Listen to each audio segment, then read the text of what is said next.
You guys ever hear that Incubus song Quicksand? How good is that song? It's not real. Just like quicksand itself, that song is not real. Dude, I will go to bat for Incubus. Josh, my man.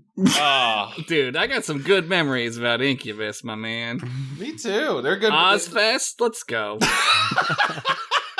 You saw Incubus at Ozfest? I did. I saw Pantera at Ozfest. I saw Incubus open up for Aerosmith once, I think. No way. No fucking way. How did that happen? Fuck. Well, they weren't big enough to headline, so I went to Indianapolis and went to it for Incubus, and then Aerosmith put on a pretty good show. Hey guys, let's give it up for Incubus. I could have seen like Filter opening for Aerosmith, but yeah, that makes sense. Filter or Fuel. Fuel would have been. Yeah, maybe, Fuel. maybe that was man. Fuel, actually. Maybe Fuel opened for them that time. Did you guys date a girl who was into Fuel? Of course Who you did, didn't? because you're my age. I was that guy into Fuel. Hemorrhage in my hands? Bring it, man. Yo, I would have dated you. Josh, I would have smooched you so hard in high school. Josh, I hate to break it to you, quicksand is not real. Yeah. Quicksand is totally fucking It's not. real. It's not real. It's fake. It's fake. It's not a real thing. Kevin has told us. There is sand and mud that you can get stuck in. What are you Yes. saying isn't real about it? I'm saying the part that's quicksand isn't real. Like, yes, Okay, all right. bits of mud exist, but churning sand vortexes that suck you in. No, they're not vortexes, but you can get trapped in water and sand. What about some sloppy, soft mud that you just fall in? That's real. I'm not saying mud doesn't exist, guys. I'm saying quicksand This doesn't is a exist. very semantic argument right now. I'm not very seriously saying quicksand doesn't exist. I have never heard you be more serious in my life. Yeah. Kevin has been on a campaign to demystify the world about quicksand. Well, I learn things all the time on this pod. I learned that Charlemagne was real. Yeah, Charlemagne was a real guy. What do you I didn't know that. He invented quicksand, you idiot. He won so many battles by luring people into quicksand. The Charlemagne Maneuver. Don't you know about it? Come and get me. Why is Charlemagne just standing there? He's not attacking us. Should we go forward? We should go forward. Ah, god damn it, quicksand again. Oh, fuck. It's just like in Braveheart, but with quicksand. Hello, Just flashing everybody. your butt at someone while they're sinking in quicksand is also very funny. Hello, everyone. Hello, everyone, and welcome to Goosebuds. The podcast where we pepper our quicksand trutherisms throughout discussion of children's media. Well, it's very important that we talk about it today because we're talking about Rule 34 and quicksand. All right, it wasn't to protect myself Sure. a little bit. I did not Google Rule 34. No, Chad did. No, I am not taking that. No, Chad said some bullshit about when I was at work on a real show. People discovered it. Stop. That is a thing on DeviantArt. DeviantArt quicksand. It is a thing. I don't believe in it. I don't support it.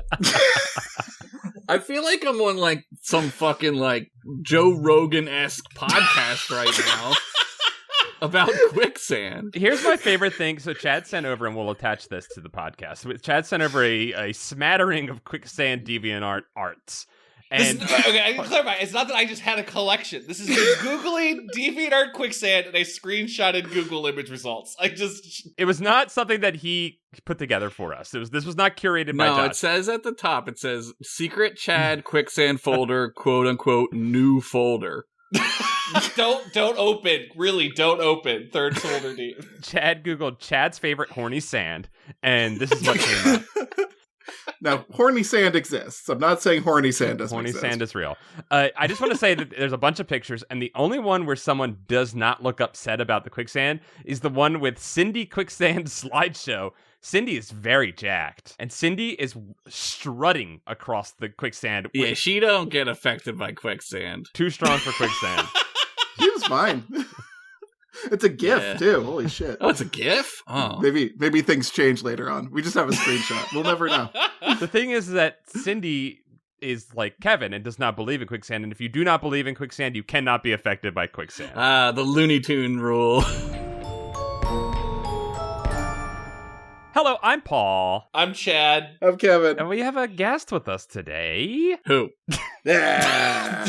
Classic Who showing up and introducing himself like that. Oh, hi, it's Josh from everything that you've seen Paul in. I'm just the albatross around his neck. There's other non-Paul related media. Sure. It's Josh from the recent God of War video I saw. The new Wes one. Anderson God of War. Yeah, the new video. So recent. I just saw a picture of myself from that time period. I looked good.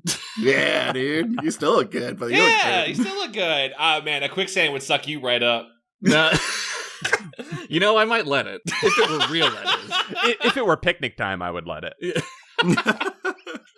Oh my god. For a slight change of pace on our normally Goosebumps related podcast, we're watching another R.L. Stine, John, as the Philly kids say.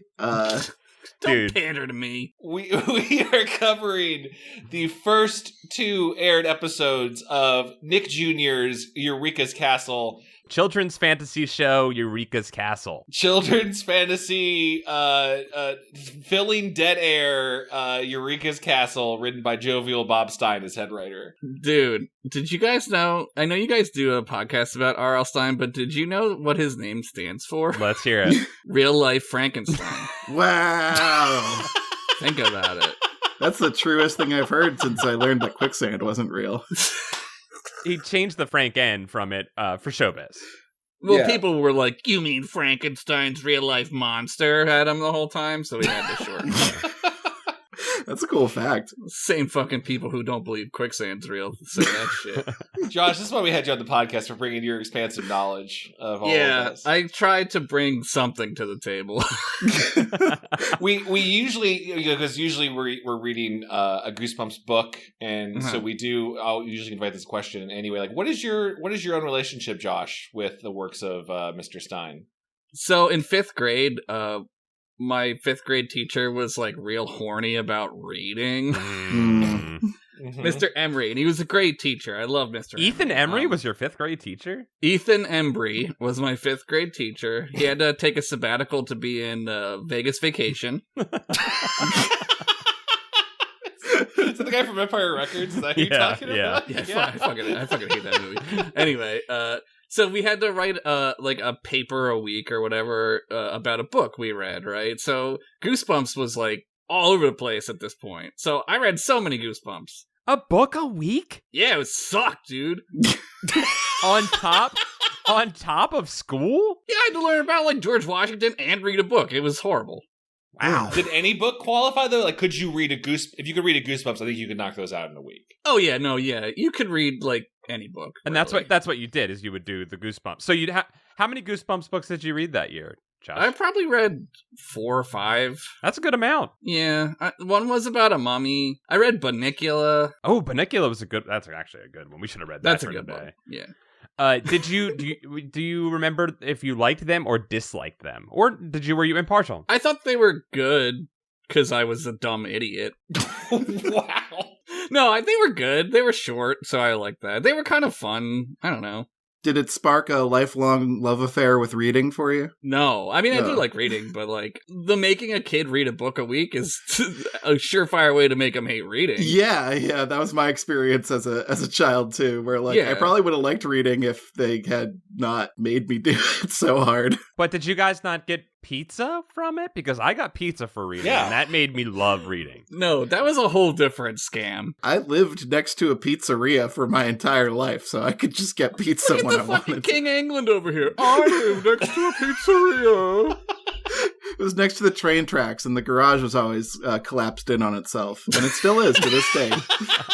That's some Boston shit, man. That's some Boston John, dude. Thanks, man. not to circle too far back, Josh, but I would love to see a reading is cool poster with you, where it's just that quote you said a few minutes ago of like, you can just really read any book. Okay, you might not know that's true if you're a young child, because Yeah, it feels like it isn't, right, Kevin? No, yeah. yeah, like you can, like, because they give Yeah. you like the children's books and the adult books and the young adult books. It's like you Mhm. just grab an adult book and read it. You could just read it. I remember I read the screenplay version of Star Wars, and I was like, there's all these Cool. parts in it that like aren't in the movie. I was like, what the fuck? Whoa, You know? cool. You got all Chewbacca's lines in there? You hear Yeah, anything Chewbacca had saying? like words. No, he didn't, but there's one part where he shaves his balls Whoa. to get quicksand. I'm not saying quicksand isn't real in the Star Wars cinematic universe. Oh my god. Now you're just confusing the viewers. Yeah, what's the Sarlacc pit, Kevin? That's quicksand. Yeah. The Sarlacc pit is just quicksand with a personality. Does he have a personality? I bet there's an expanded book where you learn all about the Sarlacc. I live next to a pizza parlor. Don't you remember when in Return of the Jedi when the Sarlacc puts its little beak out and it starts spitting like QAnon conspiracy theories out? Oh yeah, no, I do remember that. Listen, Star Wars is a crazy random universe where Padme falls in love with Anakin Skywalker for some reason. No one knows why. They hate sand, quicksand. Yeah. Oh my god. Oh. It gets everywhere. Wow, we really cracked this one. Well, the problem is there is no quicksand. If they had quicksand stays in its place and cyclones in it within itself. It doesn't get everywhere. That was their problem. You'd actually probably like quicksand because Yeah, it stays in it's its nice own and zone. concentric. It stays in its lane. it's lame. Stay in your lanes, quicksand.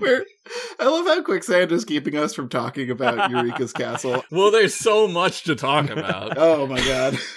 We're going to get letters from the Eureka's Castle fans who are like, I remember this show being amazing. And I remember this show being amazing. I do too. I was very fond of this show growing up, and I'm reevaluating some things. I never was because I didn't have Nickelodeon at this point. It was like 89, right? And so I was like 6. Was Nickelodeon a money channel? Disney It was. was back then. What? It Yeah. was a money channel. A channel you had to pay for. Yeah, what the us fuck was poors that didn't about? have Nickelodeon. Yeah, what the fuck was that? Paying for a channel? Get real. Stupid. It was the 90s. People could afford to pay for channels. That's true. That's true. You have a personal computer, you can afford Nick Jr. Stop buying avocado toast. There's no educational value in this No. show at all. This shit doesn't I was teach you like, shit. are they trying to make me remember the lines to Twinkle Twinkle Little Star? The songs, I cannot. The first song, Twinkle Twinkle Little Star, Stone Cold classic. The second song, Your Fish Food Might Be Alive, a deep cut that I did not remember from my youth. What? Yeah, what about the Batley remix? It's like Crazy Frog. He shows up and he goes, remix! DJ Batley is the best Yeah. character. What is Bat? I mean, I know he's a bat, and I'd recall him as my favorite character. as a Batley kid. is the R.L. Stein self-insert character. Yeah. He's R.L. Stein, but got the drip. Like a sexually transmitted disease? No, like, he has a cool outfit. Oh, is that what the kids... the drip was always like the clap. I did write down he is dressed a bit like someone I would see in West Hollywood that's very fashionable with the big like black glasses and like a little cape, and he's got like a little button up. Like Batley's pretty cool. What are they doing in LA these days? Mostly hanging from the ceiling and flying around and crash landing. Yeah. People can't sleep though because they're upside down or something. The problem is you're not dressing in Drac Couture, Josh. I wear Dracar Noir. So we watched the first 2 episodes. We watched episode 1, Yes. which was terrible, I thought, and episode 2, which was slightly better. They're figuring it out a little bit. Yeah, I do think that they made some some good changes to the random kid videos that they had in here in 2. I don't even want to talk about these random kids. First of all, they are disgusting. They're weird. They're weird. They're weird. Like, they wash a dog in a pool, and then they're swimming And in they the dog swim in it. water. They That's the grossest thing. They swim in it. It's fucking disgusting. And it's like a fucking rainy ass like April day somewhere in Canada or wherever. I need to help explain for the listener that everything Josh is saying is true. Yes. It is just like in the middle of the show, there is Sesame Street-ish type sequences. with zero educational context or anything. But it's just like B-roll. It's bizarre. They sent out Jimmy and Charles to go shoot B-roll, and they were like, my niece is having a birthday party. Like the water segment was, they just, a boy had a hose with like ominous music. The Lynchian music that's throughout that. Yeah! Hoseboy was tight. Like, that was a good short. Hoseboy, I thought was up to no good. I was like, Host Boy's gonna flood the neighborhood, dude. Host Boy was definitely the best and most impactful one to me. Yeah, but Dogpool, Dogpool sucked. Gum chewing? Gum chewing was a nightmare. Yo, I have misophonia. Fuck that shit. Yeah. Okay, so I clear. This is the segment was just a close up of children's mouths chewing gum, and then at the end there was engine trembling. Yeah. Yeah, but again Lynchian? These weird Lynchian sound effects added to it. Like the smoke monster from Lost was just over everything that was happening. It was wild. We're jumping through these. I do think we should try and let's try and go through these episodes. How are we gonna go in order? Do not worry. I have sort of collated the stories of these episodes. You're a better man than I am. Just one more comment on Dogpool. Yeah. The bluegrass in it was pretty good. That was pretty they good. put some pretty good bluegrass music. Yo, and I gotta say, all the kid pick ones, the photography was way more interesting than any of those things deserved. You know what I mean? Like, yeah, they kept doing weird stuff that you don't normally see. No, it was like a bunch of kids watching a dog, which is incredibly boring. But somehow they shot it in a way that made it look not interesting, but at least varied. I like the girl who rolls the dog tail like a dough. Like she's washing the dog's tail, and she's like rolling it like a spaghetti or something. Yeah, and I was like, I don't think the dog likes that. I don't think the dog would like that. Like she's rolling out like a dumpling wrapper, like a Play-Doh. Yeah, she's like prepping it to be rolled out into flat sheets. This dog is horrified. This dog's like, I hate this. Yeah, poor dog. I do have a theory about these filler segments. Small theory. Okay. I can't figure them out because ostensibly all the puppets are already made. Like, is it really that much cheaper to film kid segments, or can't you just have Batley sing the alphabet or some shit? Look, I know a podcast that puts old commercials in, Kevin, so don't ever discount the lazy. Talking about my own podcast. I've heard of that podcast. I think, if I'm going to be real, I think the real purpose of these is there are no children in Eureeka's castle because it's a fantasy land, and and you need to show a child's face so a child goes, ah, yes, me, and then we'll relate. You know what I mean? That's a smarter.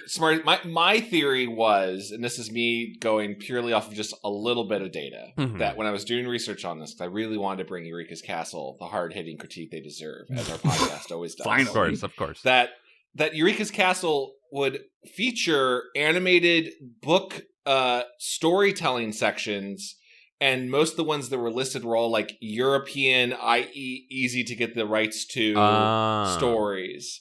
And then those weren't in this at all. But in the credits, because I wanted to see that head writer, Jovial Bob Stine, and it's in there. It calls out in the episodes we watched, show 101 and 102, it calls out multiple short stories and the authors, and those aren't in the episode. The credits are still in there. I wonder if the versions we watched on Paramount Plus Sign had taken out those, and then what do we got to do? This is a sweet conspiracy theory. So we got to just fill the gap with something. I don't know. I'm in. I don't know. Chad, I'm in on this one. I do want to talk about Paramount Plus Sign real quick because I had to install the Paramount Plus Sign application today. What the fuck kind of self-sabotage was it using the plus sign as the actual name of the service? What was that? Dude, can you even find anything on there? I go to find a Star Trek that I want to watch, and I put in Star Trek, and they're like, no. It's like, what do you mean, no? I mean, the self-sabotage of putting the branding plus sign, or just naming your streaming service off of not a disgrace, but a no longer acquired movie studio Paramount. I was saying, I went to use my controller today. I spoke into it like a modern tech wizard. I spoke into it and I said Paramount Plus, and I said that, and it didn't find it because it's not Paramount Plus. It's Paramount Plus Sign. So it's plus sign. It's a plus sign, and so for some stupid reason they used a symbol. It's like when Prince changed his name to the symbol, and it was just it's almost like it's this weird form of self-sabotage. Well, they self-sabotage themselves too because they claim that because Jeff and I have Paramount Plus Sign, And we pay for the no ads, but then there's always one ad for a thing that's already on Paramount Plus sign, and it's like, yeah, I'm already fucking paying you. Like, oh, they put the ads into it? there's one ad for like that 1885 or whatever that they always show, and it's like, yeah, I'm already here, assholes. I bet you they have that little ad break, because there's an ad break in the middle of the one that I watch, because I have the cheap one. And it shows me some commercials in the middle. So I bet you they just have they're like, man, we can't fix that part. We're just gonna have an ad. So we're putting an ad in. You just don't put a thing in there. Just don't put a thing. Just let it go. It's easier to do. Oh my god. Yeah. So anyway, that was my complaint about Paramount Plus. But anyways, back to Eureka's castle. So let's start from the top. So we start off with the Eureka's castle landlord, the giant. Who owns this place? Eureeka doesn't really own the castle. Like, a more apt title would be the Giant's music box, because the Giant kind of, like, owns the thing, right? Who's paying property tax on this? Not the Giant. The Giant lives in some sort of, like, magical forest where the Giant is tripping, I think, because there's constantly a reverby inner monologue happening with the Giant. And he's having some sort of existential moment. And needs to calm down. He's freaking out a little bit. So he decides, he's having a bad in order to like reduce his bad trip, he turns the key on his magic box, which is just so happens to be Eureeka and her friend's home. Right, setting their lives into motion. It's sort of a Discworld-y type vibe, I think. Yeah, the whole universe exists on the back of a giant who turns a key. I mean, the framing device, I wrote down the question mark, like, are all of these main characters servants or slaves to the giant in a way? Yes, they are. we don't see them moving before or after the framing device of the giant because of the nature of the show. Mm-hmm. We don't know if they're just like frozen in time until Giant comes along and turns the big key. You're talking about biocentrism there. A topic discussed in this show, a deep and heady topic. Biocentrism is like people believe that like things don't exist if you don't look at it, which what? It's true. Like quicksand. Like quicksand. Quick, I'm stuck in quicksand. No one look at it. It'll go away. Stop looking at me. Turns out it never really existed. Eureeka is turned on in this first episode. Oh my god. By the key, Josh. And she pulls out a novelty plunger that Adam Sandler sells in Punch Drunk Love. And begins to do magic with it and accidentally turns the entire castle upside down. Which wakes up David Cross, aka Batley. Wow. Holy shit. Oh, shit. Who can't sleep upside down, which is right side up for us. I'm sorry, but every person, Kevin sent like 5 pictures of people dressed as Batley for Halloween, and they're all David Cross. Yeah. I was trying to place Batley's voice the entire time. I was like, is it Woody Allen? No, it's David Cross. It's David Cross. I think it's Rizzo from The Muppets doing the voice. It sounds like Rizzo. I did look this up. Most of the performers did work with Henson later because this is not a Henson production. No, but they were mostly relegated to side cast members on Henson Productions. Yeah, they are good though. Like the puppets are good. Yeah, you could have fooled me. Like, there's some cool puppet stuff going on. Yeah. And also some disturbing stuff. Like, the fact that Eureka's horns are, like, her eyebrows or whatever. Like, they can wiggle around. What's up with that? That's a little weird. It's very close-minded of you, Kevin. I don't know about it. I don't know. This is going to come across more sexual than I mean to, but I did realize that I'm dating a girl that looks like Eureeka. Yeah, she's like a punk wizard. It's sick, dude. I'm kind of into her whole vibe. Yeah, I was like, I love the hair, Eureeka. Nice going. I like the pictures of her like mom and dad in the background, and they're all like Mr. Eureeka and Mrs. Eureeka. Did they leave her the castle? Who knows? They're in the dungeon. They're trapped below. She overthrew them. It's the 90s. She could just afford a castle. Yeah, on her bachelor's degree in wizardomics. Yeah. She's still studying. She's in college, and she already owns a castle. Wow, what a time! She did. Yeah, she took a summer job to buy a house. Yeah, she's kind of got young mom energy and how she is over supervising everything in this castle. Yeah, I got like a babysitter feel, right? Like everybody asks her to tell them stories. The two worst characters, Bog and Quag, are absolutely atrocious. Who have some sort of bubonic herpetic syndrome. They swam in the moat. They live in the moat, so they get like fucking boils and shit. Yeah, they come from like some sort of Mad Max, like Bullet Town, I think. I was gonna say they're war boys. They are definitely war boys. Witness me, they say as they climb aboard the makeshift boat. I find Muppet legs like viscerally disturbing. Yeah, so because they're flimsy. Yeah. So Bog and Quag are like the worst. They swim in a pipe and then they don't let the fish into the pipe, and it's like, who made you the fucking king of the pipe?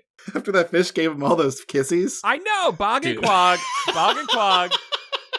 They're imperialist for sure. Like they're like, without a doubt, they're like annexing whatever the fuck they please, and that's 100% true because it happens in every one of their storylines. I mean, I kind of liked Bog and Quagmire. I'll be honest. I was feeling them. Wow, I hated them. But I think in terms of stirring stuff up in things where there's no, we already talked about how there was a whole middle segment in episode 1 where it was just, what are the lyrics to Twinkle Twinkle? So like, Bog and Quagmire coming in and just stealing some shit. It was like, oh, this is really spicy. Okay. All right, but King Rat is much more hateable. King Rat kicks ass. No, King Rat's the best. You hate King I love Rat? King Rat. King Rat is the best. King Rat's a better antagonist for sure. King Rat is the old guys from the Muppets, but he's like better somehow. Sir Clank is Statler and Waldorf for sure. Yeah, Sir Clank is those two, but he has magic and magic armor, so he's cooler. And he talks to himself, which is hilarious. Yeah, he self-high fives inside of his magic armor and then disappears. And then he knocks the armor visor down, and he's like, I gotta get that fixed. I feel like there's some heavy pretend friends energy to Sir Clank, I'll be honest. Yeah. That's true. Easily my favorite character. A perfect 10. A perfect 10. So yeah, we can move on from, we talked about, so we have the upside down castle, whatever. It's just a fun little moment. We get introduced to Eureeka, Batley.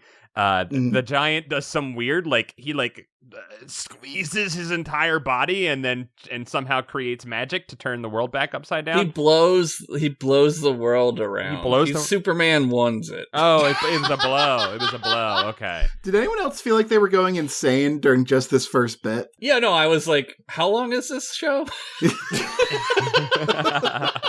Well, their big effect for it, which I get it, it's cute, it's a kid show, is just we turn the camera upside down whenever Eureeka casts her spell. That's genius. That is just good low budget filmmaking expertise right there. You're not working hard, you're working smart. You're working smart. That's just genius. But to Kevin, your question, there was a couple of moments late, we don't have to jump to them, but there are a couple of moments in this where I feel like the script just went out the window and the puppeteers are just doing an improv scene. They're ad-libbing, yeah. They're just talking over each other. It's like our podcast. They're just talking over each other and all saying things, and it is very disorienting.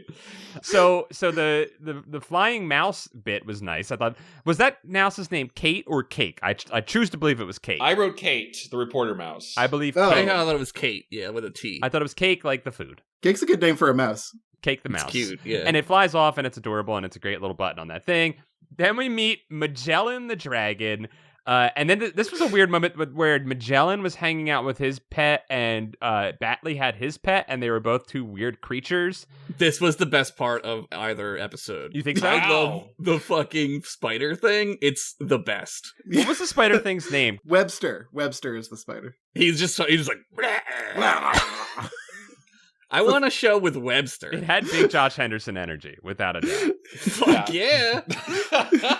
What's the small creature from Futurama? I had that kind of the secret. Nibbler. Nibbler. Very nibbler. It's a little bit of a nibbler like kind of thing. Yeah. It was cute. They couldn't figure out what they were. This is a teaching segment. This is a moment where I was like, all right, they're teaching us something. I learned a lot. Which is animals and stuff about animals. Both episodes do a good job of teaching you stuff about animals. The second one's about elephants. Mm-hmm. Yeah, but what if the information's wrong? Is what I was like, right? Like the entire bit of Magellan learning what a rhino is, and he's getting the wrong information. I'm like, this is dangerous for kids. I thought it was to highlight that kids are like, they're impressionable, so right. you can't like tell them wrong shit, even though that's hilarious to do. Yeah, I read it as just a fun goof, but they were still being shown the real thing, and you were like, "Oh, Magellan, you silly goof! That's not what an elephant." It's like, oh, he has a rhino has horns, and then he pictures like a trombone. Yeah, like a trumpet. Yeah, whatever. A kid needs someone to laugh and demean in their show, and Magellan is the one. Magellan was always, I remember, like the vehicle for this show. Like he was like the face of Eureeka's castle, and I was always like, he's the worst one. Don't be mean to poor Magellan. He's just a little child. He's a crybaby bitch, first of all. It's true. He is. He needs his blankie. Yeah. Hate him. And he's got that damn tail that does whatever it pleases. Tail is cool. Tail's a separate character. Yeah, the sentient tail, a la Doc Ock's tentacles in Spider-Man 2. When he's like, remember when Magellan was like, no, listen to me now. And then... I had a fondness for Magellan growing up, and I think I was resonating with him in this one because it is the same puppeteer as even younger kids show or newer kids show called Bear in the Big Blue House. Yeah. Okay. Noel McNeil is the actor who has done both, and you're like, oh yeah, I see all the mannerisms of a guy who's in a big suit and can just pretend to be a giant. It's like Big Bird puppeteer, right? It's very Big Bird. Mm-hmm, yeah. Mm-hmm. Bear in the Big Blue House had a nightmare moon creature and also a screaming rat. So it was a better show by miles. That's just my house, dude. Eureeka had to walk so Bear in the Big Blue House could run. The rat from Bear in the Big Blue House makes me crack up every fucking time. Like, he just screams. He's just a horrible thing. Why did we watch that one? Did Real Life Frankenstein not write for that one? No, Real Life Frankenstein didn't write for that one. It was too cool for him. Oh, you guys call him Jovial Bob Stine? Is that what you call him? He calls himself Jovial Bob Stine. Yeah, that's his name. He's credited in this as Jovial Bob Stine. That's a super big red flag, dude. I think timeline-wise, based on when this was produced, unless he was writing like drafts and already had a publishing deal, this is pre-Goosebumps. Is it? Yeah. Yeah, it's 89, so yeah. Wow. Okay, I assumed that this was RL bringing someone up because this isn't made by RL. Judy Kotchke made this show, so I assumed that RL already had some clout and maybe was like, hey, we're gonna work together, we're gonna make this show, and it's gonna be a hit. Maybe he had some secret clout, you know? Yeah, I don't know how he got that gig. I'll be honest. He works for like a joke magazine for kids, right? Cracked, right? He had the readers, right? Yeah, he wrote for Cracked, not Mad. He wrote for Cracked, not Mad. Mad's too edgy. He had the joke book, so that was probably his way in. And I think you all are right on that. Batley is probably the biggest source of RL jokes. Yeah. Yeah, also, like, Batley saying that everything is, like, he meant to do that. Like, man, I knew Batley, and he played in the school band, and I hated him. I mean, Batley dropping the mic and saying, it's part of the act, like, I thought that was fucking funny. That was alright, but then he keeps going. His puns were on par, too. I enjoyed Good those. puns! I'll say this, so, like, RL's jokes, he makes these same types of jokes within Goosebumps books. And it never works because there's no, one, you don't hear it. You're reading it. And two, it never fits the context. In this thing, I was like, Jovial's got the jokes. Makes sense, yeah. There was an old Batley joke that I remember as a kid and I still think about. That was in another episode of Eureka's Castle. Batley is sharing a drink with someone, like not an alcoholic drink, like a bottle of milk, and they're like, all right, let's split the drink. He's like, all right, I'll have half and you have half.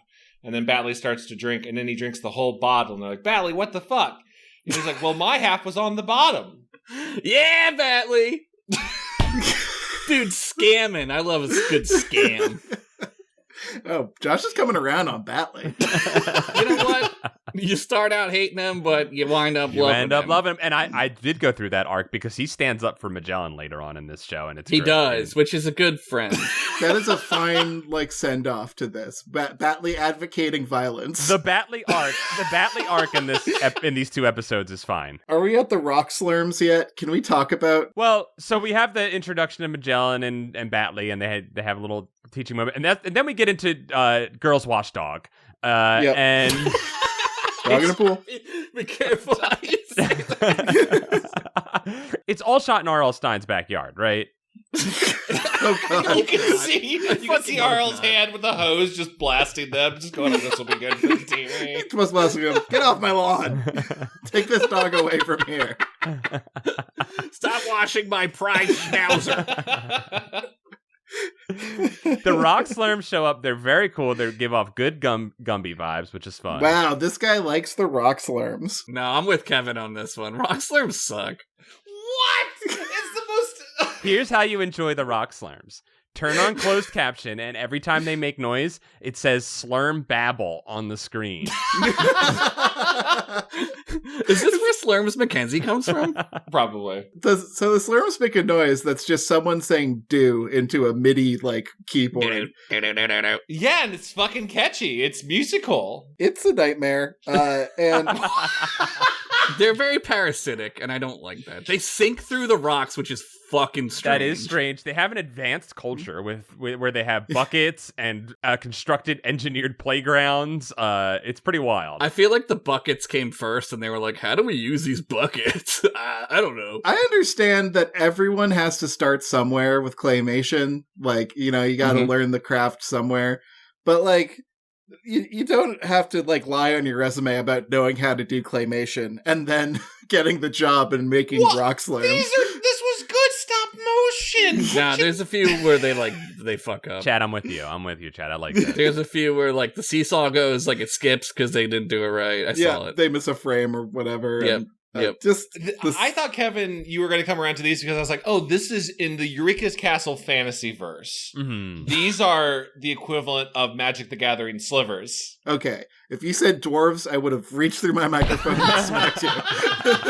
Damn. No, Knack is probably more the dwarf, or whatever his name is. Yeah, Knack has some maybe not BDE, but some DE, some dwarf energy. He's got some gnome or something energy. Who was Neck? He had the goggles and he had the crazy voice. Hey, I'm a fun guy. Oh, I thought he was just a steampunk wizard or something. He's probably a Warcraft gnome, right? That's probably what he really is. Yeah. I think he's the capitalist. He runs the trading post. Yes, yeah. So he's a gnome. Oh, he's also the thing that R.L. Stine saw when he took DMT that one time, the machine elves. And he was like, that's going in the show. If I had some sort of mind-altering substance, Eureka's Castle would probably be about my speed. Yeah, it would have been real cool. I thought about that. I was like, why aren't I watching this high? I don't know if you guys noticed this, but in the credits, there was the sequence where Arl was filmed tripping on DMT in his backyard, and they had that. I think they edited that out for Girl Wash Dog. Well, he was spraying nothing, and he was like, get off my lawn. And they're like, what the fuck is he seeing? We need to film what he was seeing. And then he does all this backwards talking, and it's like he's saying the exact date of my death, which is pretty weird. Oh my god, May 6th, 2022? Uh-oh. I will come down, splitting the party, Team Rock Slurms. I'm Team Rock Slurm, yeah. Hate that Batley wants to eat them for some reason. He's a bat! He's a bat. Yeah, it makes sense. Sure. Yeah, you know what bats eat? Parasites. Yeah, man. Did you guys know a bat landed on me once? I ran through my shower door and broke it. I knew that, but these guys didn't know that. Can you please explain it to them? So I was walking up the steps into my apartment, and there's this greenhousey type thing, and I heard this that's coming at me. That's terrifying.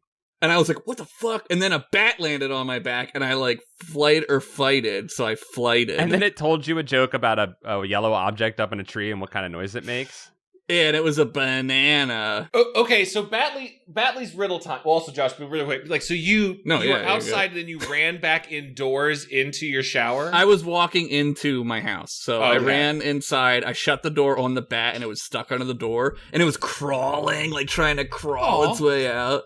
And then I ran into the shower, I guess, and I broke it. And it's still broken. It's still broken. Was the bat okay? Yeah, he's fine. I called my uncle, and he came and got it. I don't like bats, dude. You're lucky it wasn't a vampire, because you let that shit into your house. I know. I didn't invite him, though. Well, he can get into that second you're stepping through the door, you're vulnerable, right? While you're half in, half out. I thought he had rabies. Didn't they also do COVID? I don't want to bat slander, but I think bats did COVID. It's more of the sand shrews have COVID. Yeah, I was going to say, I think it's because they ate a bad rock slurm, and that's what happened. That'll do it. Does Badley have glasses because of a joke about bat vision? Oh, I never thought about that. Oh, that's a fun joke. I thought it was just him looking cool. I thought he had a Buddy Holly kind of look. Yeah, he was cool. He's got a Drac Couture look going on. I think his joke about the banana is fun. It's a nice, it's almost anti-humor, and I like that. What? Yeah, was it a joke, Paul? Batley's Riddle Corner or whatever it was called. It was anti-humor, and RL was well ahead of the curve on this. I definitely told this joke as a child. Like, I definitely learned it from Eureeka's Castle, and I told it. It did not kill among the adults. No, it's a little... No. To try to half remember what it was. I have it written down if you don't want to half remember it. Please, yeah. What's yellow, sits in a tree, and says meow? A very mixed up banana. It's great. Are you gonna edit crickets in here? I hate it. I hate it so much. I think if you don't like this joke, you're a frickin' square.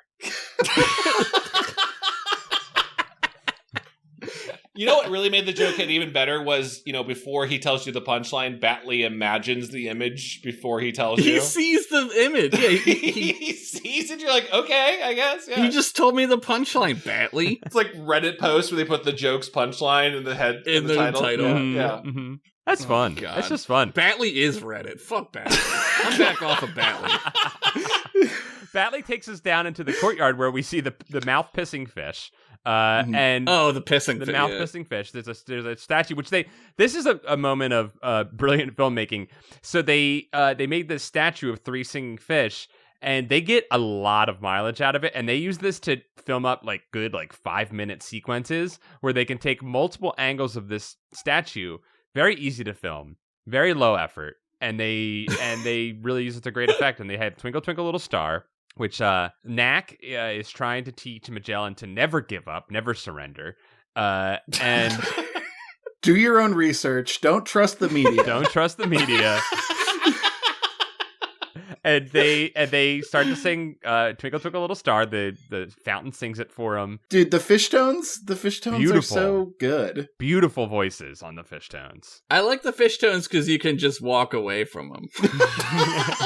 And they won't follow you. Yeah, you cannot be forced to listen. They're not going to show up at your favorite bar and ruin the night. You know what I mean? Yeah, they're not going to tell banana jokes. They can't come to you. They can't hurt you. It's an event. They can't hurt you unless you choose it. So you know what's really interesting though? 5 minutes of learning how to sing a child's lullaby. That was the moment that I questioned my life choices. It was when Batley came in and made Batley's own version of Twinkle Twinkle Little Star, which was all about Batley and how cool Batley is. Yeah, it's Batley propaganda, man. It was weird how he put in lyrics about crushing Tang and stuff. It was really weird. And I think so. Is Batley the one who gets interrupted by Magic Armor Mouse? They all do. He roasts everybody. He roasts. He's so cool. He is. Nobody is safe when Armor Mouse is around. He's so cool. He shows up. He fucking pops out. He's got his magic stave, and he's he's ripping fools apart. And then he laughs at his own joke and disappears into the armor. He's fucking Jeffrey Ross of Eureeka's Castle. He kicks ass. He is Dude, so is cool. Dark Souls as fuck. Yes. Oh my god, I would fight an Elden Ring that's Sir Clank. He is the trap you never see coming. He always gets you. It's fantastic. And so Magellan does learn to sing the song with the help of the fish tones. And life is good. Is it? And then we get gum sequence, y'all. It's gum time. This close up of gross kid open mouth chewing gum. Wee woos were going off for me. I don't know. I felt like whoever wee woos. I had to tab out. I had to look at something else. Yeah, I just kept thinking oh man, that kid's got braces. that kid needs an expander, man. Look at that.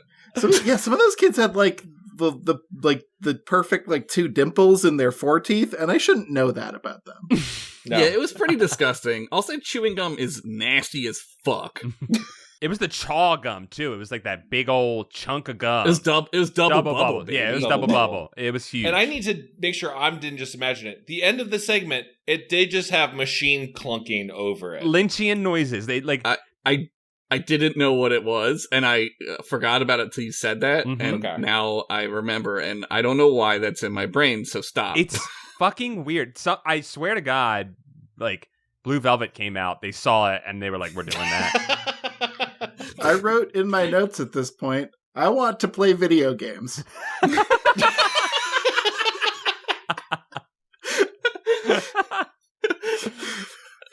Kevin, why don't you live tweet this? I follow that shit. You should just retroactively live tweet it. Like, go back through and just take all your notes and just put them into tweets. Yeah. Whose parents allowed this, first of all? What was this all about? I mean, and some of the kids were good at blowing bubbles. What was the one? Like, there's one shot where the kid is, like, side-eyeing the camera and there's just gum on his nose into his mouth. Dude, kids are silly as fuck. There is no, like, there's no value to this show. I don't mean that in a disparaging way, but, like, your kid isn't gaining anything, I don't think, by watching this. There are many segments with... I actually wrote, what is the educational merit of this when I was watching this sequence? I was like, what am I trying to learn here, you know? Existence is pointless, maybe? I don't know. I'm just thinking about how all those kids are older than me. Yeah, there's that girl who looks for the kitty cat, which I thought was like kind of a clever segment compared to the other two bullshits we just watched. That one was good because they were finally like, wait, we should probably put some like voiceover on this so that it means something. Like a story. Yeah, and, like she was a detective, right? Right. And I was like, oh, this one's all right. Yeah. The twist at the end. Oh, we all knew that she was having kittens, right? Yeah, I didn't. I knew. You have kids, Kevin. You know that they're having kittens. You think do you think I trust Eureeka's castle to like conform to like regular standards of storytelling? Well, that episode was all about babies, apparently, because then the Slurms have babies at one point, and it's episode 1 is about bananas. Episode 2 is about babies. Going through the dictionary. There is no themes. Like I feel like in Sesame Street, for example, which is obviously the big comparison point, right? There'd be at least some sort of runner of like Grover learns that it's okay to share. I don't know, right? But today I learned it's okay to share. It's Grover. It's me, Grover. There's three things in every show, right? There's the theme, there's the letter, there's the number, and then you move on. Yeah.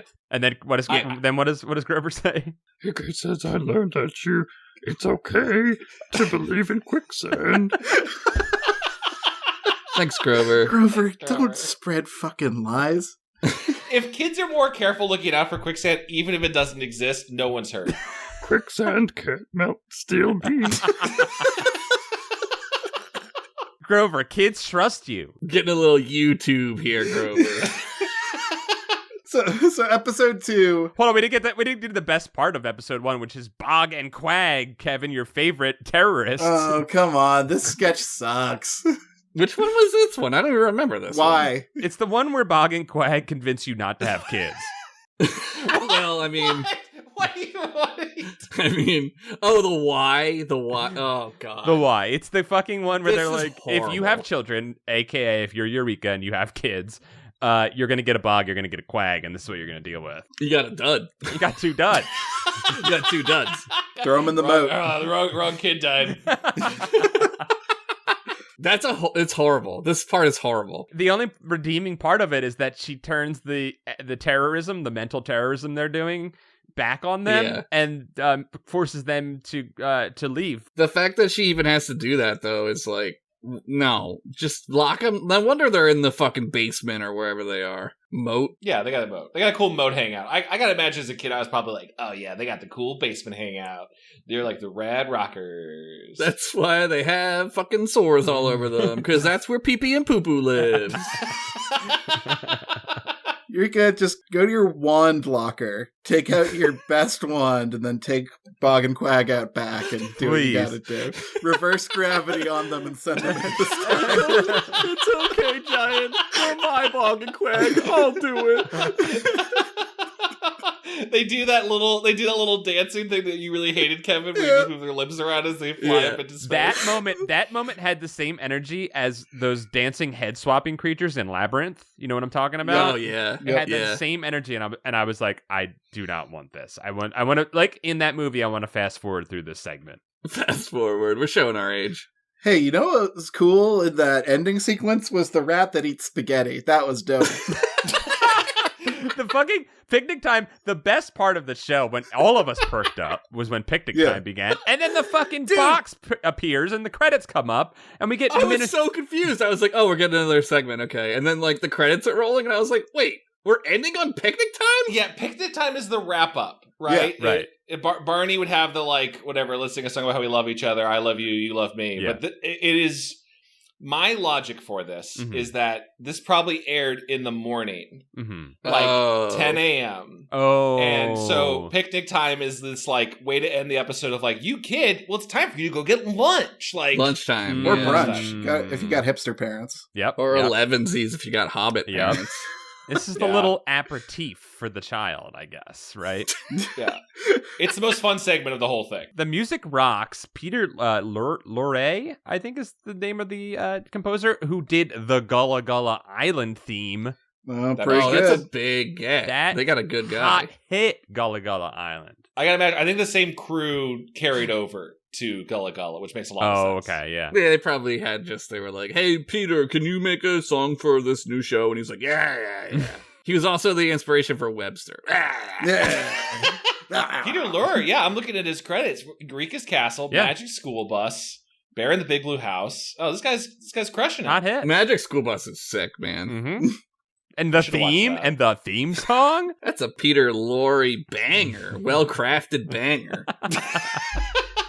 I feel like the theme song for this show should be Picnic Time more than whatever it was. Yeah, the theme song is like, Eureka's Castle. And you're like, okay.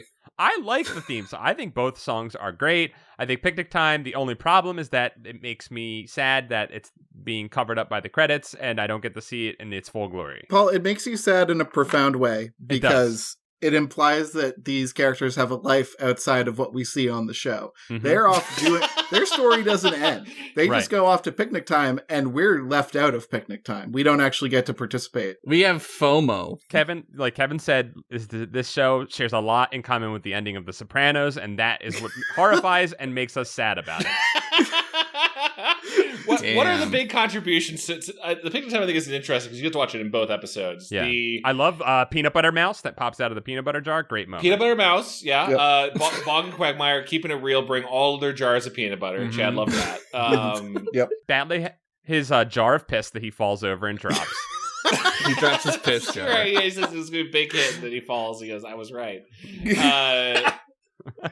Mr. Knack or whatever, it's probably not even his name, is like, I'm going to trade this piece of chocolate cake for spaghetti, but like Kevin said, the mouse just ate it all up pretty Chonky Mouse puppet that just has like a winch in the bottom of it that just somebody's cranking like crazy. That's spaghetti string out of Mr. Knack, according to the Wikipedia, is the castle's handyman and tinkerer. He's a gnome. Oh, nice. You called it. He's a tinkerer. He's an engineer. He does have goggles on his head a lot, which is very gnomey. Yeah, it's super gnomey. Well, he probably flies in and out, right? He's probably got some sort of gyrocopter that he's taking to different castles. I like his kind of low-grade Dracula accent. Yeah, it's very like, he's a wild and crazy guy. I'm a wild, crazy guy. I'm not from around My here. family escaped the oppression of Romania. I will escape the giant someday. Now I can have chocolate cake. So Magellan brings nothing to the picnic because he's just living off of the state. Now I'm back on. Now you're making me defend Magellan, who's a straight up idiot. He makes everyone's lives worse. He's clearly a child. Did Sir Clank bring anything? No, he brought the sass. Yeah, he brought the fire, dude. I hope people are hungry for toast because he brought the burn. Oh shit! Oh. Reporter Mouse brought some stories for them to chew on. Oh my god! Fucking nice. And then Eureka does her big spell on summons them mostly magic food that I am going to assume is actually not fulfilling, and they are just wasting away slowly by eating imaginary stuff. It actually steals the energy from them and gives it to Eureka so she can live another 1,000 years. Eureka's a lich. Yeah, she's... It's like the regeneration pods in Chrono Trigger in the future, where like HP and MP are restored, but you're still hungry. Bog and Quagmire are just homunculi that she made. They look like it. Oh my god. They probably smell like it too. I bet those sores are nasty, dude. They were her two failures that she just put into the basement. This is why you don't attempt human transmutation, Eureeka. This is what Equivalent exchange, Eureeka. That's why they say why all the time. They're like, why? Why did you make us? So the next episode starts off with Magellan being high and not understanding anything.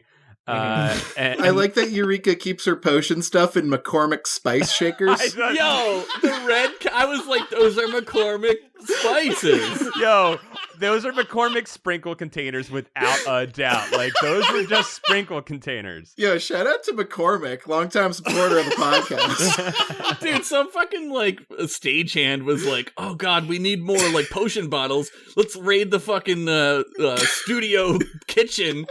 Some fucking Peter Lorre's in there trying to find the paprika, and you used it for props. Will they be able to tell? It's standard definition. They'll never see this. They're watching it on, like, a Matchbox car or something. I don't know. Goosebuds, brought to you by McCormick for the moments in your life.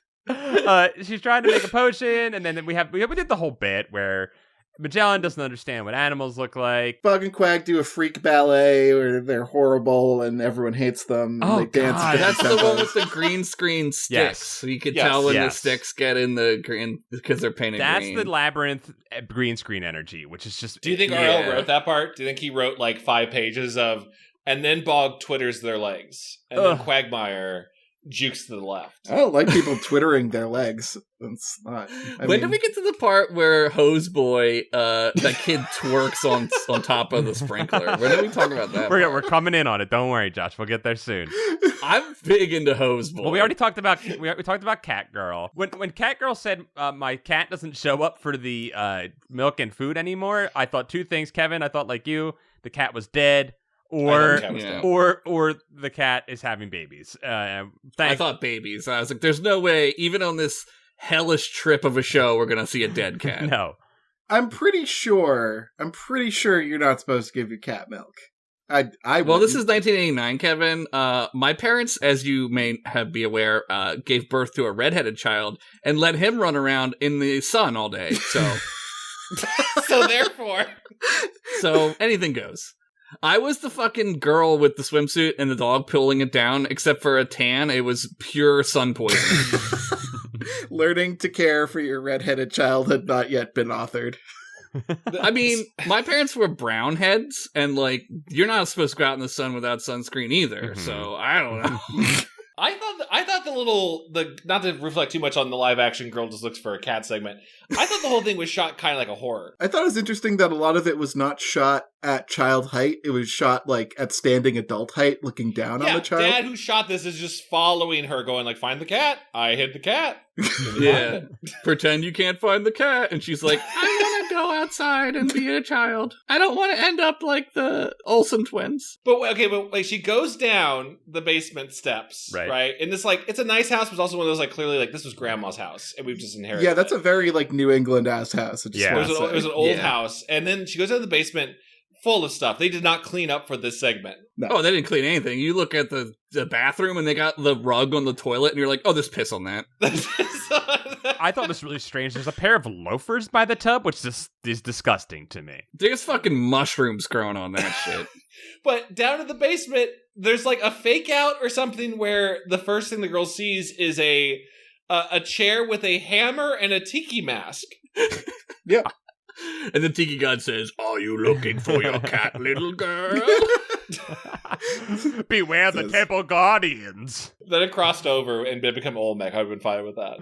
I love that she finds the cat and its kittens and she goes, "This one is mine." And then it's like, what about the other one?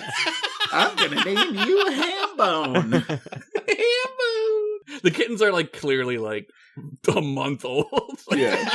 They're not newborns. Oh. It's because newborn kittens look like discarded organs. They just look like fetuses. Do you think they had this segment written, and then like they knew for a while they needed to find some pregnant cat, and like waited. just waited. Her dad was just like, "We are going to get this cat fucking pregnant," and just out at night they're just like rolling around trying to get a blade. I know Chad loves all animals, but I'd go so far to say this is a Catboy saturated podcast at this point. It surely is. Oh yeah, there's too many cat boys here. Mhm.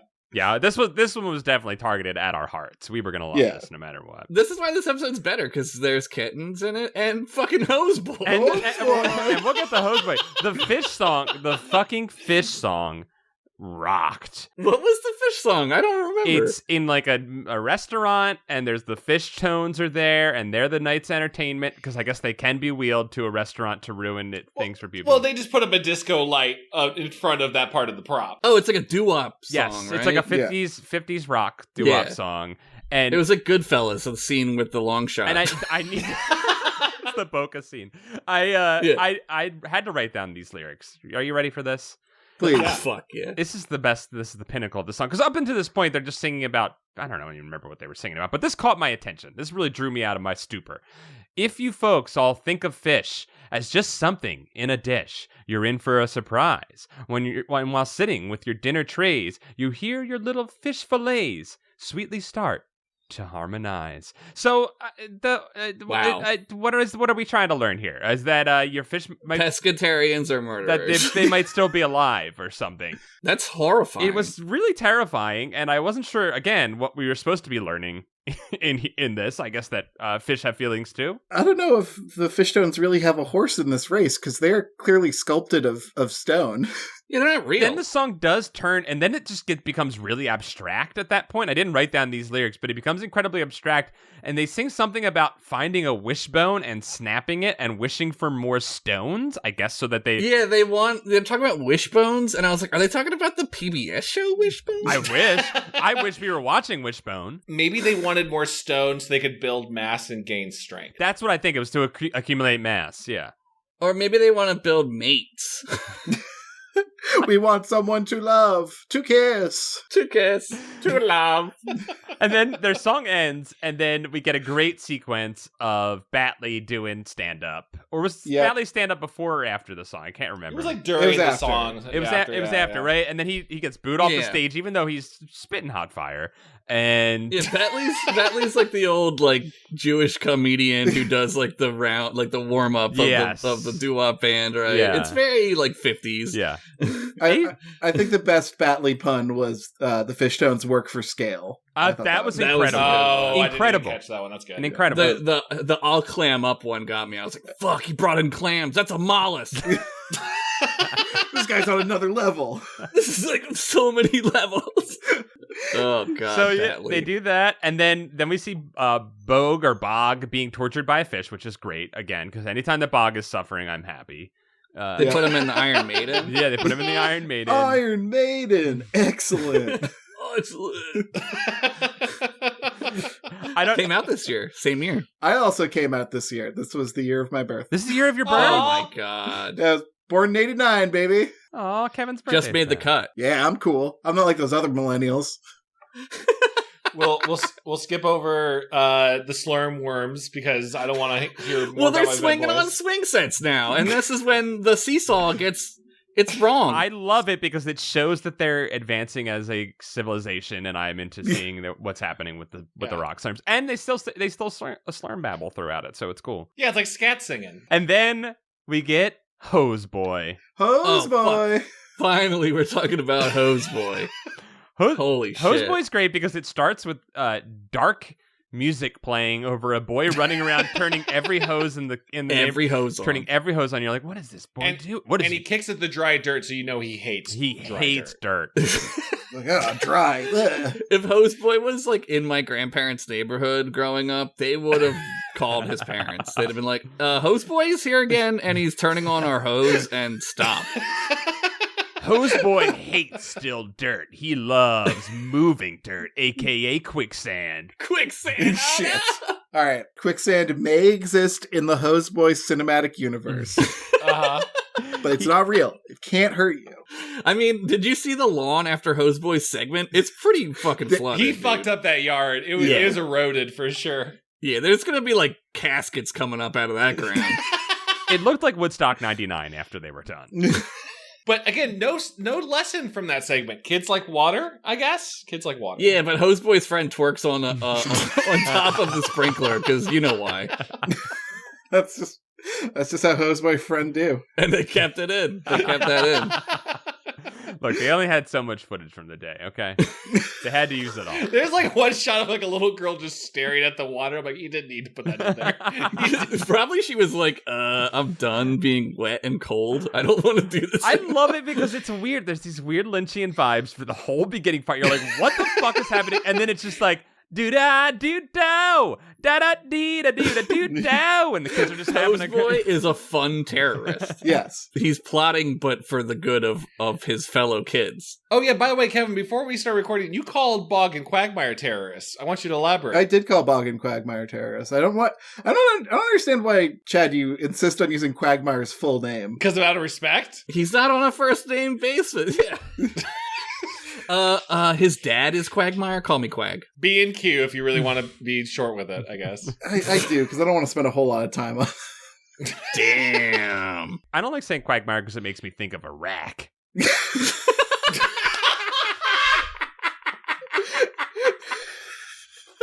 Clockwipe. Transition. Holy fuck. There's nothing I can say that's funnier than that. Holy fuck. So after Hoseboy, Magellan loses his blanket and needs Batley to help him find it. And Yeah. guess who stole it? Fucking Bogson and Quagmire. Who would have thought that the two homunculus terrorists in the basement would have stolen something? The two mobile antagonists, not counting Sir Mouse or whatever the fuck his deal is. Sir Mouse is an antagonist for good. Yeah. Guys, his name is Sir Clank. Get it right. Is it Sir Clank? Is his name Sir Clank? It is Sir I Clank. thought so. Yeah. It is. Sir Clank is lawful evil. Yeah, right? Sir Clank is there. Sir Clank is there to make sure that nobody's ego gets out of check. Yeah. Sure. Bog and Quagmire are chaotic evil. Without a doubt. They are truly horrifying, and I hate them.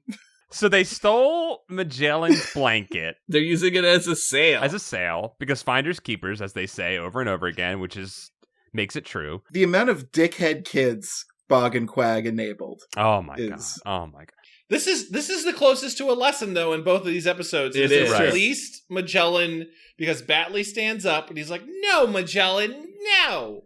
Yeah, he's like, thieves don't get to call finders keepers. Mhm. Yeah. He's like, fuck them up. He's like, social contract, motherfucker. We live in a society. And Bog and Quag are like, we don't pay taxes, idiot. If you never get on the grid, they'll never find you. This scene was the closest I thought to feeling like I was losing my mind watching because of how much the word blanket is said. I did a count. How many? There are, over the course of a 4-minute segment, the word blanket is said 30 times, which means at least every 8 seconds you're going to hear the word blanket. That's cool. This dude did the math. I did the math. He did the maths. It's just a little repetitive. A 4-minute segment about somebody stealing your blanket and not knowing whether to take it back when you're like several feet taller than them? Yeah, it's too long. Here's the thing. Does Eureeka's Castle advocate for a society without a police force? And I'm sure there's a constabulary somewhere.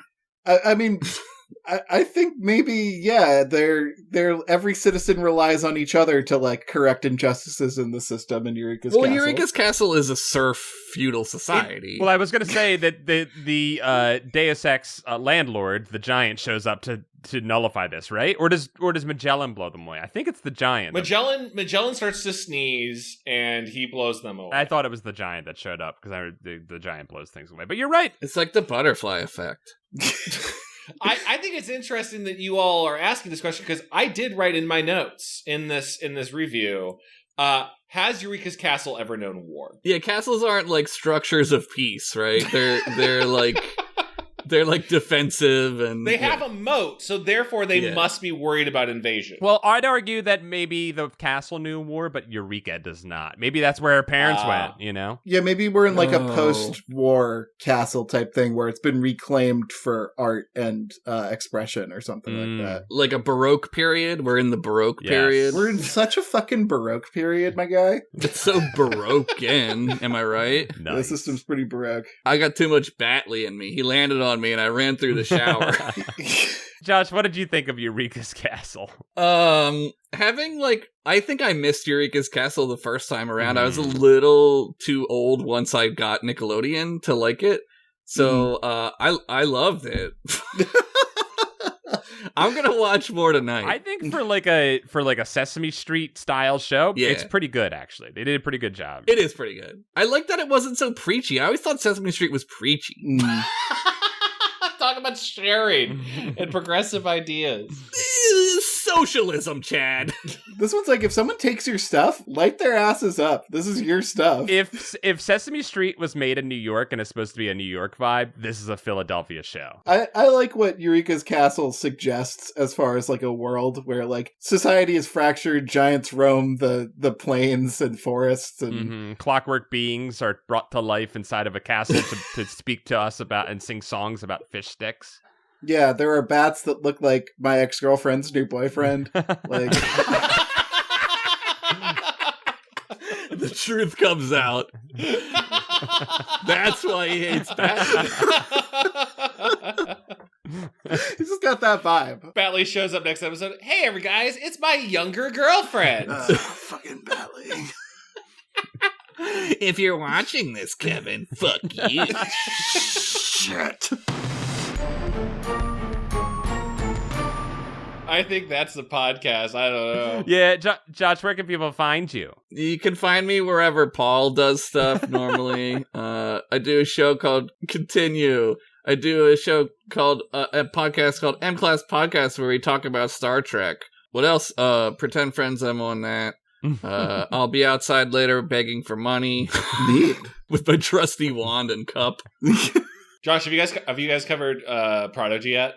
No, not yet, but Jeff and I just watched Lower Decks and we really liked it, so I'm excited for Prodigy. Yeah, get into the animated universe, man.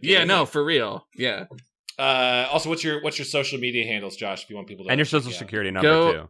Go to Twitter and do @Henderson1983. It's my last name and the year I was born. Wow. What's your social? What's my social? 42069. And my mother's maiden name is Titswaggle. Well, much the way that Gabe Newell invited anyone to try to steal your Steam account, Josh is throwing out the gauntlet to steal his identity. See what you can do. There you go. LifeLock. And hey, if you liked this podcast, it's called Goosebuds, and 3 of us are usually on it. We're the ones that aren't, Josh. You can... You're doing great, Kevin. You're doing great. Thanks. Keep the advertising voice going. It's great. Hi, I'm got a normal speaking voice, and I am going to ask you to visit a website. It's called goosebuds.store. It's where we sell shirts. If you're naked and you need one, you got a lead right now. I've been playing Ebony all week, and my favorite part is when the Minotaur slashes the guy. What?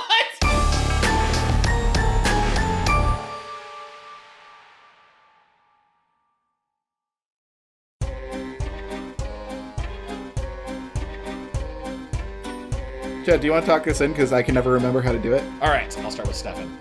This episode of Goosebuds is brought to you by our Patreon supporters, especially those wonderful loves in the Book of Names. Book of Names! Also, Paul's audio is dead. Sorry, so it's just me and Kevin. Yeah. Welcome to the Book of Names. You've already been here a long time. Stefan, Jive Turkey Kuwabara. Cameron Murphy, audio. Michael McDowell. Hey, Josh Robb. Mickey C. Nathan Dolezal. Kelly C. Mike Lanteri. Buddy Morrill. Alkade. Mel Dipson. Zankeith. Low Belly Hate Me. Afsheen. Danky McStanky. Dango Twist. Brian Wells. Zanticles. Stealth Bates. Patrick Reynolds. Robert Moon. Jason Crooker. Clay Castle. Miguel Pardo. John Keaty. Gaff Third Sergio. New episode of Paranoia Shop out now. I just thank you for your name and contribution. I need to put an asterisk. There is not a new episode of Paranoia Shop. Do not go looking for it. You'll be disappointed, but thank you for the support. Sniggy. Ishak Arafat. Gregory D. Warren. Alan Saylor. Cody Redfield. Bradford Coulter. Aiden Alexander Dice. Reinfected. Jar Jar Slinks. Justin Wagman. Chosen One. Cardboard Walk. Levi Than. Up and Champ. Jonas Engman. Alicia Grafe. Carl. Hey y'all, Broccoli here. It's been a fun year, but all things must end. Broccoli recipe incoming? What? Are you going to cook yourself into a recipe, or are you just going to share a good broccoli recipe? Also, the year isn't even half over yet. What's happening? It goes off the fiscal year. Yeah, of course, yeah. Okay, everyone did their taxes.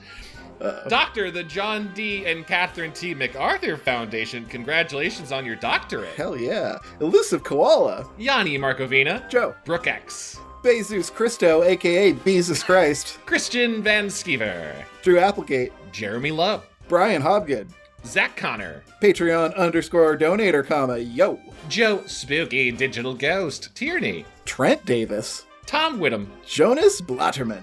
Andrew Jadzak is wondering if Zankeith can consistently pull off their namesake's spinning pile driver move. If so, impressive. Lord Cornwallis. Carson Birkenbean. Murphy P. Devin Ticklebean is your new best friend. Paul Grasso. Sean Minogue. Rushy Glenn. Ooh, Glenn rushes in. Joe Regular Name Scott. Wiggle it. John Pigeon Hat Barber. Japanson. Matt McClellan. Vincent Modica. Luke Knoodles. Alex Moon, the robot dog. Beep boop. Hugh Bolin. Zambambino. Sarah Kemp. Tanya Turtle. Adam Yagoofed. Juan Jalapeno. Nathan Remick. Need more kimchi. Not for me, too spicy. I like the kimchi. Yeah, I know. I'm a weirdo. Keith Halcrow. I don't even like pickles that much, but kimchi's pretty good. Timothy Misodelakis. Clay McCarty. Matthew Stevens. Parker Lee. Reed Stubendeek. Ham_boat. My name is Kevin. Sometimes I edit Kevin Cole's audio out of the episode and put on a mask of his face and respond to Chad and Paul. Oh, you got kind of a single white female thing going on here, Kevin. Thanks, man. I mean, yeah. Yeah. Joey Evans. Raymond Hernandez. Flemily has BDE, Big Dwarf Energy. Hell yeah. The Crowfens. Matthew Sutton. Carewise Gamgee. Lee Wood. Jeffrey Owen Kahi. Swaggy Yolo Squire. Cameron Hansen. Kelsey Kinnaman. Russell Kasberg. Xavier Jimenez. Brendan Arafin. Liam Neeson's dough. Chris Petrikis. Scotty Pippen. Generally depressing. Dom Sexy Ghost, aka Captain Sick. Streak. Meet Virginia. Yeah. Ben Bohan. Dungeon Kappa. Boss Garrettson. MC Hamster. Zach Weir. Limp Duck. Alan G. Jessam. Hey Anthony, it's going to be alright. And in parentheses, came out as non-binary, changed preferred name. You don't have to read this. Really, should we do it with just the first part? I said we don't have to, not that we shouldn't, but congrats, that's true. awesome. Yeah, congrats. That's also, you know what? Yeah, I'm glad we're keeping this all in. Congrats. Love It's going to be all right. It is going to be alright, hell yeah. Tobias Clark. Michael Kupka. Adam Booth. Eldon Slink. Great Oh name. my god. I'm assuming it's going to be one of those like ulcerated tree spirits, but just a giant one. Oh my god, yeah, fuck. Oh my god, I think it's going to chomp on your dick. Ryan Stewart. Andre Villanueva. Jonas Evan Voldson. Calamity Carl. Germ Juice. Nick Johnson. Stephen Day. Estamina, Lord of Paul's Pants. That's why Paul's not here. He's going back to fight to get his pants You back. can't podcast without pants on. Ugh, it's against the law. Ryan Carroll. Jeremy Bowser. If that's against the law, send me to jail for life. Whoa. The Davy Boy. Kenny M. Megan McCormick Mason. Dr. Diarrhea. Congrats on your doctorate, too. Such a collegiate, scholarly podcast we have. Ninja Breadman. Kieran McNamara. Diet Soda. Scalafella. Got Little Old Moi, Pretty French. Peanutberg, level 69. Jackie Ledoux. Coleman Lagooz. Lamb! Dr. Chocula. Congrats, Dr. Chocula.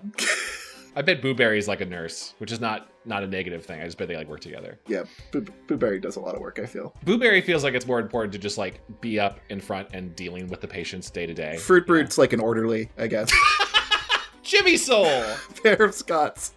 Levi Kidder, Moon Juice, David Gray, Bryce Deary, Matthew Britato. Carb Sun, I am Cornholio. I need TP for my bunghole. SSJ Trotor, Some of Chad's bird friends. Nicholas Maloney, Midwest Indigo 13. Thomas Gensis. Burgers Tildeless World. Whoa. Oh my god. Aaron Lord. Christopher Dunn. Eric Horwitz. Tiffany Lee. Mike Spaghetti Jones. Dr. Egg Drop Soup Man. Lucretia McEvil. Elm Realm. Mutant astronaut, also a robot. Running out of unique ways to say names. I think, have you ever heard the phrase hat on a hat? I think robot and astronaut might be too many things. I don't know. You know what? Everything I love is just hat on a hat.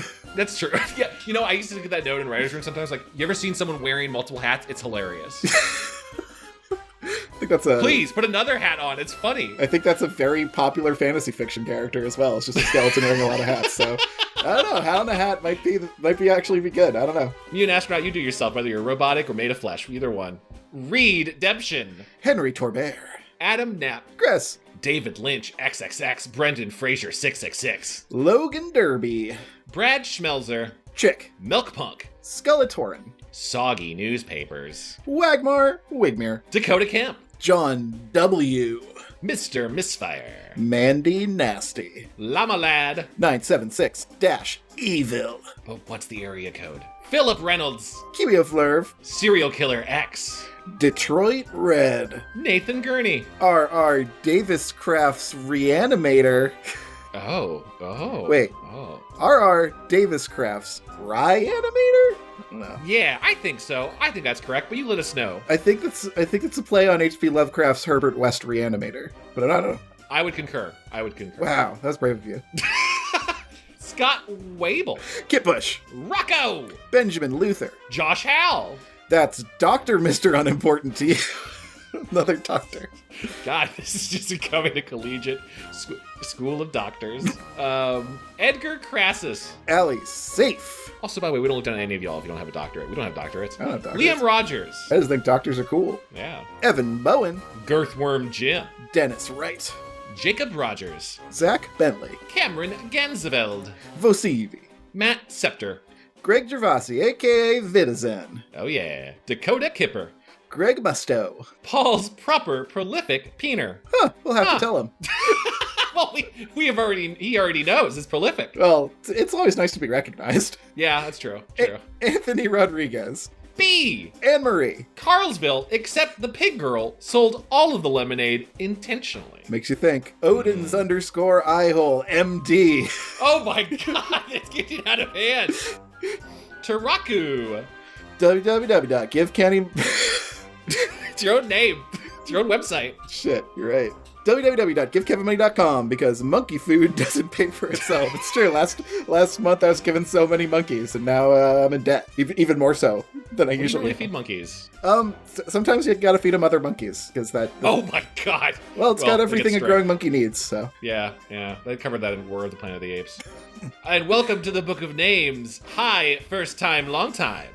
Hi, Allie Rose. Welcome, Sprinkle Buns. Glad you're here, Spencer Y. Yo, what is up, James Stavranos? Casual salutations, Gelato-kun. Thank you all so very, very much. We could not do this podcast without you. We love you all. Love you, thank you. Bye-bye. Bye.